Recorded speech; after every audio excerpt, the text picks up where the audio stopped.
Programang ito ay rated SPG, striktong patnubay at gabay ng magulang ang kailangan. Magandang gabi mga kapamilya, ito po ang inyong lingkod upang maghatid na naman ng mga exciting na ganap dito sa FPJ's Batang Quiapo. Dahil nga sa pagtatagumpay ni Tanggol at Bubbles sa pagpatay kay Congressman Sibilya ay binigyan sila ng mga warden kasama na si Chief Espinas ng 100k. Parte daw nila ito.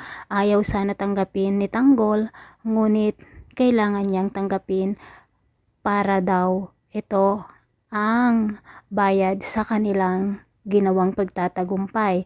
Sinabi nga ni Bubbles na tanggapin na niya at napilitan namang tanggapin ni Tanggol ito dahil sa sinabi ni Chief Espinas na huwag niyang sisirain ang tiwala nito sa kanya.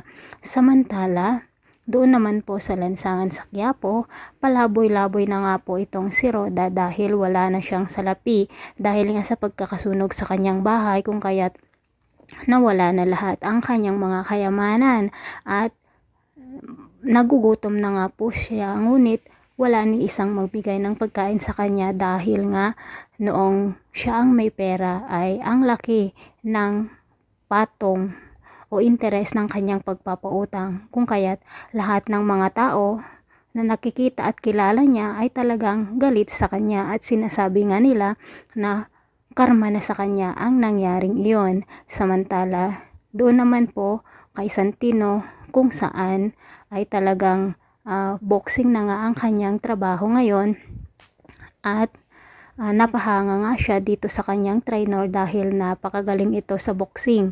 Ngunit ang kanyang mga kasamahan doon ay ayaw sa kanya, kung kaya't sinuntok nga nila itong si Santino dahil kabago-bago pa lang daw ay nagbibida-bida na.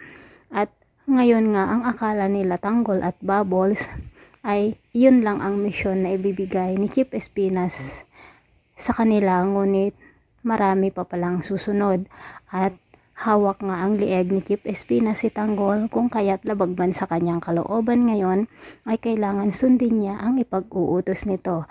At ang second target nga po nila ngayon ay walang iba kundi si Don Julio, na kung saan siya ang pangulo ng pinakamalaking sindikato sa Maynila.